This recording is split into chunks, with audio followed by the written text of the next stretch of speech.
Nancy, the new employee, is going to move from the head office. She was quite an eccentric person, and it troubled me every day. Then, one day, I received a call from Nancy. My car had an accident and is now completely wrecked, she said with a laugh. I had no idea what she was talking about.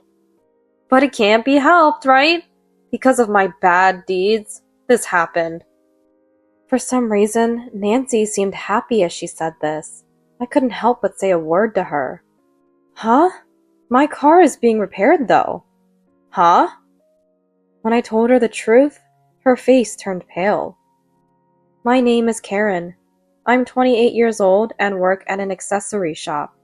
We primarily deal with necklaces, rings, earrings, and the like.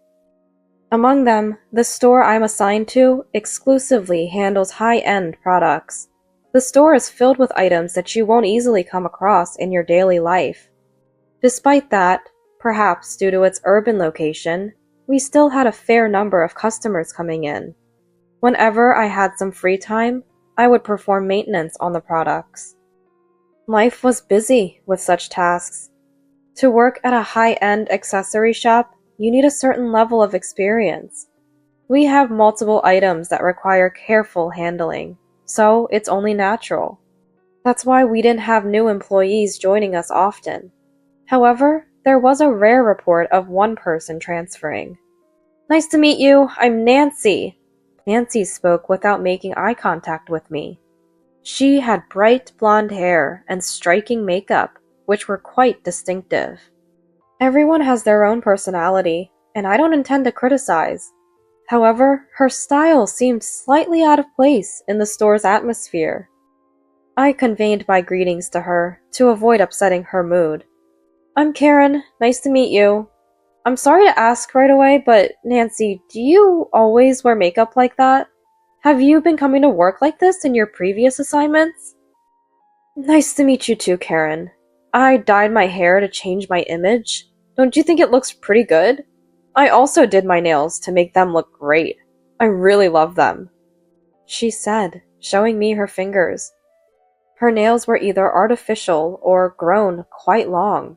Handling accessories with nails like these could potentially cause damage. Yeah, it looks really cute, but it would be great if you could remove them by your next shift and change your hair to a more subdued color. We prefer a more natural look. Can you do that? Nancy looked puzzled. Huh? Why? Isn't it a bit much to ask me to change back after I've made an effort to look fashionable? This is a high-end accessory shop, right? In that case, it should be fine to dress up a bit. I actually think you look too plain for this place. While she made fun of my appearance, I knew I shouldn't get angry here. It wouldn't make sense to undermine her motivation for work at this point. Indeed, some companies have a glamorous atmosphere, but in our case, we tend to value a refined and elegant image. So what's the matter? Nancy glared at me. I spoke carefully, choosing my words. Nancy, you've only recently joined, right? In that case, you might not be familiar with the company's atmosphere yet. I'm not trying to blame you. It's a unique industry, and it can be nerve-wracking. Should I change my hair color and nails? Yes, it would be helpful if you could go for more subtle colors. I understand. I'll go change them then. She agreed more quickly than I had expected, which surprised me a bit. It seems she's someone who can understand things when explained properly. There's still so much potential for growth ahead. I must be diligent in providing proper education. That thought struck me anew. Thank you, and if you have any questions, feel free to ask. Understood. Well then. Nancy extended her hand towards me. I didn't understand her intention, and had a puzzled look on my face. Huh? What do you mean? So can you give me the money quickly? Changing hair color and nails is quite expensive, you know. You don't seem to wear much makeup, so you might not understand, but I bought new cosmetics for this occasion. Since you told me to change them, you should reimburse me accordingly. Natural makeup? It's been a while. I wonder what I should buy. I was left speechless by Nancy's outrageous request. Why did I have to go to such lengths to take care of her? I calmly and persuasively told her, "There won't be any reimbursement for that. I'm sorry. I think it will take time for you to get used to things, but let's work together." What? That's unfair. I'm the one at a loss here. This is unacceptable. It's just too much. Nancy shouted like that and forcefully slammed a brochure that was nearby onto the floor. Then she just left the store. Today, there was no work after the greetings, so there was no problem with her leaving. However, her attitude was just too bad. I was extremely worried about whether I could work with her in the future. The next day, I received a call from the CEO. It was about Nancy. It seems she actually reported the makeup incident to the president. "I heard that she received a harassment from you." "It's a misunderstanding." I explained to the CEO exactly what had happened between me and Nancy. "So, that's what happened." The CEO sighed. "Actually, we didn't intend to send Nancy to the high-end accessory shop. She just insisted on working here, no matter what. I think I've realized that she's a bit unusual after meeting her yesterday." The CEO said with a troubled expression, "It seems there were various issues, even before she came here. We transferred her to your store in the hope that a change in environment might reform her, and also because you have a solid team, including Karen. So I wanted you to be responsible for Nancy's education. I apologize for not being able to communicate this beforehand." According to the CEO, at the time of the selection process, she was just an ordinary person. It's only after joining the company that her behavior started to stand out. She must be going through various difficulties. So there were such circumstances. I understand. I may have limited abilities, but I'll make an effort to have a good conversation with Nancy. Thank you for sharing this with me. I apologize for burdening you. I'll also try to give her feedback as much as possible. However, I think Karen might be more approachable due to her position. I know she's busy with work, but I've asked her as well. If it's a request from the CEO, there's no way around it. Besides, I was genuinely happy to be entrusted with Nancy, since I'm responsible and capable. I don't think she's doing it on purpose. She's probably just clumsy. She doesn't know the world yet, so these things are bound to happen. I'm the only one who can support her. I have to work hard to meet the CEO's expectations. If I point out the right things, she'll do what needs to be done. But my assessment was wrong. Nancy is causing more problems than I imagined. No matter how many times I warn her, she doesn't listen. She leaves things as they are and can't do the basics. Honestly, I'm on the verge of giving up. What we sell are high-end accessories. If they are handled even slightly carelessly, their value drops immediately. Nancy, have you already done maintenance on this necklace? Yes, I did. It looks beautiful, doesn't it? Nancy said with a smile. It seems she's quite confident, but when I double-checked, there were quite a few fingerprints on the necklace. She probably touched it with her bare hands after wiping it clean. Thank you. Maybe you can use gloves next time. I conveyed it softly, without mentioning everything. However, it seemed Nancy was not satisfied. Huh? I was using gloves, normally. Why are you assuming things like that? She said with a strong tone, and I replied, You do use them when you work, right? I know that too, but it's not about that. I'm suggesting you use gloves even when you put it back in the case. After you've cleaned it so nicely, if you touch it with your bare hands at the end, fingerprints can be left, right? Does it really decrease the value that much just because of fingerprints?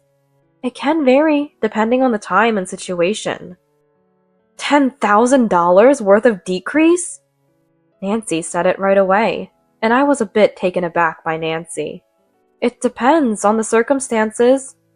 Right. Well then, please don't complain about what I say. Karen, you've been quite annoying lately. You criticize everything I do, and I'm really starting to dislike it. It's lunchtime, so I'll go on my break first. She said only what she wanted to say and headed to the backyard. Did she really see me that way? Certainly, I felt more motivated after the CEO asked me to take care of her. Despite that, I've been speaking while respecting Nancy's opinions. But if this still isn't satisfactory, how should I guide her? Even if Nancy's attitude doesn't change, work must be assigned. She has gradually taken on more responsible tasks. Of course, I'm paying close attention to her actions. Otherwise, mistakes could happen somewhere. Perhaps it's because I've been vigilant and able to provide immediate guidance. There haven't been significant errors. For now, I felt at ease with my work.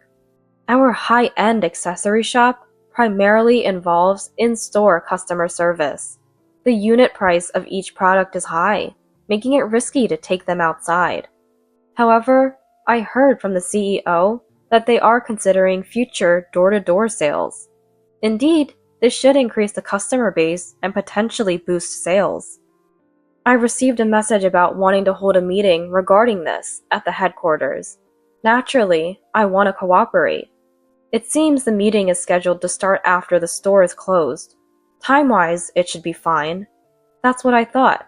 But on that particular day, there were many customer visits, and it became quite late. Although I had finished customer service, the closing tasks remained untouched. If I start working on them now, I'll be late for the meeting. In my rush, Nancy said the following. "Karen, we have a meeting today, right? I'll take care of the closing tasks." Her words caught me by surprise, and I was slightly amazed. "But we also need to lock up. You haven't done that before, right?" "It's okay. I've watched you do it all the time, and I can handle locking up. Please, trust me." "I'm sorry. Can I entrust you with it then? Inventory check is already done. Just make sure to lock both the upper and lower locks, okay?" "I understand. You don't have to tell me multiple times." I wondered if I had trained her well. I never expected Nancy to take the initiative, and it made me very happy. However, this would lead to a major incident. The next day, when I came to work, I sensed an unusual atmosphere. It felt like the layout of the store had changed. I hurriedly looked around and noticed that some of the showcases were broken. Several necklaces that had been inside were missing. I immediately contacted the police for questioning. There were no signs of the store's door being forcibly opened. So why had this happened? "There can be dangerous situations, huh?" Nancy said it casually. I couldn't believe it and asked, "You did lock up properly yesterday, right? Are you suspecting me again? Please stop it already. I did it properly. Just turning the upper lock, right?" Listening to her, I was stunned. The store's door has a double lock system, so both locks must be closed. One lock alone might be bypassed. In other words, it might be because of Nancy that a thief got in. While reporting the incident to the police, Nancy seemed indifferent, as if it had nothing to do with her. This definitely needed attention. "Yesterday, you checked and locked both the upper and lower locks, right?" "Huh? I didn't say anything like that, did I? Why are you lying? Is it my fault again? Maybe your way of educating is wrong. If a subordinate fails, it's the boss's failure, so Karen is to blame." Certainly, it might have been my oversight, but to hear it from the person who made the mistake, we decided to move to the headquarters for situation assessment and investigation. Upon later review, the surveillance camera clearly captured the culprit's image. And as expected, only one side of the door was closed. The culprit probably acted impulsively because the door was open. After all, the thief entered the store without concealing their face or anything. I don't think it will take long to apprehend them. However, it wasn't just the jewelry that was damaged. This was also something that troubled me. Perhaps because I was busy, I didn't realize that it was already past 1 p.m. I still haven't had lunch. Maybe I should go buy something for now. With that thought in mind, as I was about to head outside, I received a call from Nancy. I'm sorry, but I had an accident and the car is now totaled. She said it with a smile. Totaled? What do you mean? So, your precious car is now a total loss? But it can't be helped. It's because of my bad behavior. From now on, I'll do my best with walking to work. I couldn't understand the situation, and Nancy started talking. You see, you were busy with interviews and all, and I took my lunch break a bit early. There's a new, delicious cafe nearby that I wanted to try, but it's a bit far from the headquarters, so I borrowed your car. Then I made a slight mistake while handling the steering and crashed into the guardrail. It wasn't intentional, so there's nothing to be done. There could be all sorts of possibilities with accidents, but I never expected to be driving such a nice car. It's totaled, so I can't use it anymore. Wait, my car is in the repair shop right now. Huh? Where are you now? I'll head over there immediately. After asking Nancy about her location, I rushed over. When I arrived at the scene, there was a severely damaged car. Police officers had gathered around. There seemed to be an unusual number of police-related incidents today. As I stood there in amazement, Nancy noticed me and ran over. Thank you for coming. I was so surprised. That car in such a terrible condition as your car? After such a major accident, there's no helping it. For some reason, Nancy seemed oddly cheerful. Like I mentioned earlier, it wasn't intentional, so please don't be mad. By the way, I'm not injured at all. Lexus is amazing, isn't it? The ride was really comfortable. Nancy, do you even realize what you've done? My car is in the repair shop. Even though I pleaded with urgency, Nancy didn't seem to hear me. She either thought it was a joke or was simply laughing it off. That's not true, right? I mean, yesterday you came to the store in your own car as usual. It's impossible for it to break down so quickly. Please stop making fun of us. By the way, I'm not very familiar with cars, but I was surprised that you were driving a Lexus. As Nancy spoke confidently, a certain individual appeared before us. It seems we need to have a detailed discussion. Yes, I think that would be best. I have a lot to say to her as well. Let's do that. CEO! Surprisingly, the CEO was there. He had his arms crossed and was giving Nancy a sharp look. It seems you have a misunderstanding. That Lexus is mine. It looks like it got quite badly damaged. How do you intend to take responsibility? It belongs to the CEO? But Karen was driving this car from the store to the headquarters. I lent it to Karen. Nancy was left speechless. As the CEO explained, I was only borrowing the Lexus. That's because my own car had been vandalized by the thief. During yesterday's meeting, a colleague had given me a ride to the headquarters. There were some items I needed to take from the store, but they couldn't all fit in my car, so I left my car at the store. That's why it became a target for the thief. If a luxury accessory shop had parked in front of it, there must have been something valuable inside. They probably thought about it that way and decided to break into the car. The windshield was shattered, and it was in no condition to drive. Knowing this, the CEO kindly lent me his car. Why did you lend such a luxury car like a Lexus? Doesn't it make no sense for me to have an accident? I heard from Karen that we are considering door-to-door sales. We value the company's image. I had also informed Nancy about this. Karen mentioned that we are considering door-to-door sales, right? We value the company's image. We aim to have an elegant and refined atmosphere in our shop. So, I intended to use a decent car for sales visits, like a luxury car. But it would be difficult to ask you to start driving a brand new car all of a sudden. Karen seemed troubled by it, so I lent her my car. I wanted her to get used to the feeling of driving an expensive car. Even if you say that now, what should I do from here? Nancy said with a troubled expression. Originally, it was the accident she caused. There's no need to worry. What should we do? I think we have to compensate for it. CEO, how much was this Lexus? I think I bought it for around $50,000. Upon hearing the amount from the CEO, Nancy let out a scream. $50,000? That's impossible! I can't afford that as a newcomer. She pointed at me as if to blame me. Karen should have told me from the beginning. If I had known it was the CEO's car, I wouldn't have done this. I'm the victim here. So you caused the accident because it was my car? Of course. It's the CEO's car. I couldn't even touch it, let alone drive it, because I was too scared. In other words, you intentionally caused the accident. But you said earlier that it wasn't intentional. Nancy hastily covered her mouth, but it was already too late. The CEO was also listening to her explanation. I said this to her as a final remark, as she no longer seemed to have the intention to argue. It turns out that Nancy was the one with bad behavior all along. Nancy had a very regretful expression as she crumbled on the spot.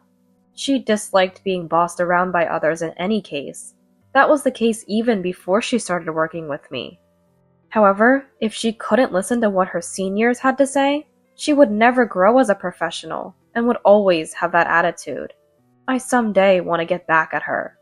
That's what Nancy had in mind when she found my car. Moreover, it was a luxurious Lexus. She must have thought that damaging it would cause considerable emotional distress. Of course, Nancy received an immediate dismissal notice. Initially resistant and unwilling to accept it, she became obedient when the CEO warned her that further involvement would result in appropriate action. Since then, it seems Nancy has been actively searching for a new job. However, she hasn't received any job offers and reluctantly settled for part-time work.